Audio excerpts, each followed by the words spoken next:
મિત્રો, શબ્દ જ્યાં શોધું અને સંહિતા નીકળે, શબ્દ જ્યાં શોધું અને સંહિતા નીકળે, કૂવો જ્યાં ખોદું અને સરિતા નીકળે, પણ તાસી રેવી છે મા ભૌમની, કાંઈ મા ભારત વાવો ને ગીતા નીકળે.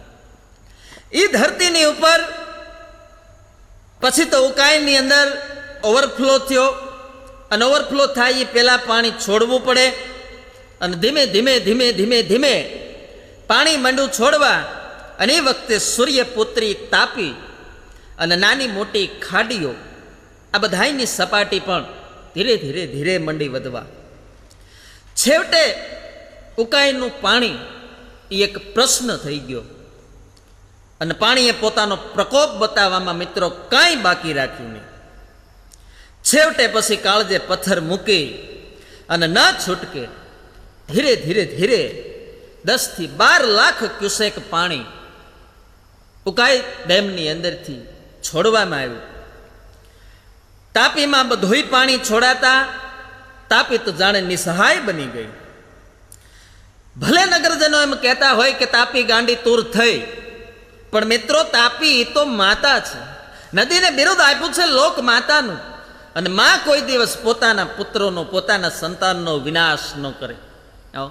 અમારો કવિ એમ કહે કે મોઢે બોલું માં એ તો મને હાચે નાનપણ સાંભળે, પણ આજ મોટપની બધી મજા એ તો મને કડવી લાગે કાગડા.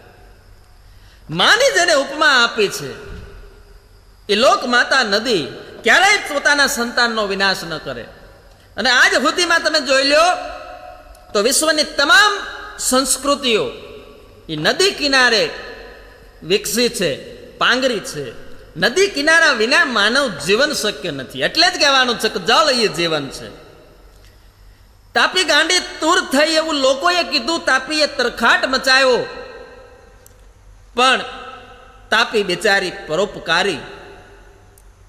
તાપીનું પાણી અંતે તો વહેતું વહેતું દરિયામાં જવાનું. પણ મિત્રો, દરિયાની અંદર પૂનમની ભરતી આવતી હોય, એ દરિયો નદીનું પાણી સ્વીકારે નહીં, અને છેવટે પછી દરિયામાંથી પાણી પાછું આવે નદીમાં, અને નદીનું પાણી ખાડીઓમાં, અને એ ખાડીઓનું પાણી સુરત શહેરની અંદર ફરી વળે. ત્યારે આપણને એમ લાગે કે દરિયાની પણ આજ મર્યાદા આવી ગઈ છે. નગરની અંદર નીચાણવાળા વિસ્તારોમાં પાણી ફરતા થઈ ગયા, અને પાણીએ તબાહી મચાવવાનું શરૂ કરી દીધું. લોકોના જીવ અદર થઈ ગયા.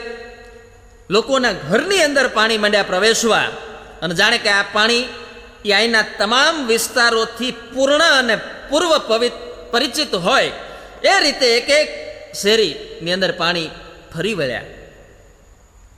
લોકો પોતાનો જીવ બચાવવા માટે 1 માળ 2 માળ 3 માળ અને પછી તો અગાસીની ઉપર આશરો લઈ અને પોતાનો જીવ મુઠ્ઠીમાં લઈ અને બેસી ગયા. એ તમામ સુખ સગવડના સાધનો, રાચ રચેલું બધું જ પાણીમાં ગુમાવ્યું. માલધારીઓ અને ગોપાલકોના ઢોર ઢાખર જીવતા પાણીની અંદર તણાયા, અને છેવટે પછી નાશ પામ્યા. અને એમાંય સુરતના કેટલાક વિસ્તારો, રાંદેર, અડાજણ, કતારગામ, અમરોલી, એમાં તો જાણે કુદરતે તાંડવ નૃત્ય કર્યું હોય. ઠેર ઠેર બચાવો બચાવો બચાવો ની બૂમ, અને વાતાવરણ ચીસોથી ગાજી ઉઠ્યું. અમુક વિસ્તારોની અંદર તો મિત્રો મૃત્યુ પામેલા સ્વજનોને બાળવા માટે ક્યાંય જગ્યા નહોતી. અરે, બાળવા માટે કોરા લાકડા પણ ક્યાંય નહોતા. છેવટે આવી લાશોને કાળજું કઠણ કરી હૈયા ઉપર પાણી મૂકે, અને એમ કહેવાય કે પાણીની અંદર તરતી મૂકવી પડી. કેટલાય લોકો લાપતા બન્યા, અને મરણનો જે આંક છે સતત વધતો રહ્યો.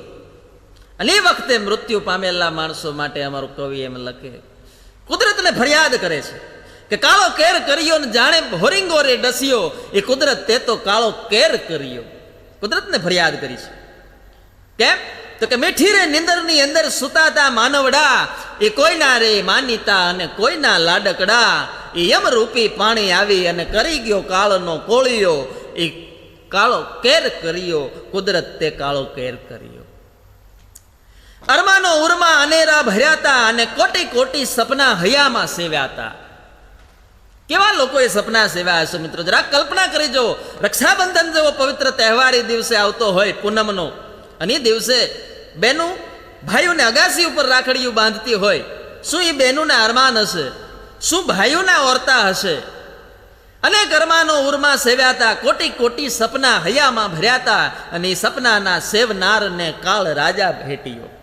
બેનની નજર સામે ભાઈ પાણીની અંદર તણાઈને જાતો, એવા અનેક પ્રસંગો બન્યા. ઠાકર દયાળુ, તું તો ધરતીનો સ્વામી, તારા દરબારમાં ક્યાં હતી ખામી, તે યમરાજાને તું ન રોકી શક્યો. ઈશ્વરને ફરિયાદ કરી છે કવિએ, ઠાકરને, અખિલ બ્રહ્માંડના માલિકને. હે બાપ, તું તો ધરતીનો સ્વામી છો, તારા દરબારમાં ક્યાં ખામી હતી, તું એ ક્યાં યમરાજને ન રોકી શક્યો.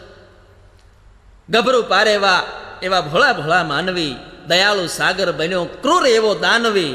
તેથી પાલ બારોટ દિલથી ભોળાને કરગર્યો, કે કાળો કેર કર્યો, અને જાણે ભોરિંગો ડસ્યો, કુદરત તે તો કાળો કેર કર્યો.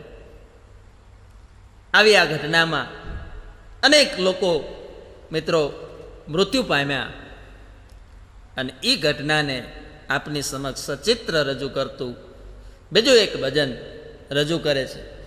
એવા તાપીને નીરે ખોયા હીર, તાપીના નીરે ખોયા હીર. કંઈક એવા આશાસ્પદ યુવાનો, આ જેને હીર કહી શકાય, એ આ પૂરની અંદર તણાઈ ગયા, એના માટેનું આ ગીત, તાપીના નીરે ખોયા હીર.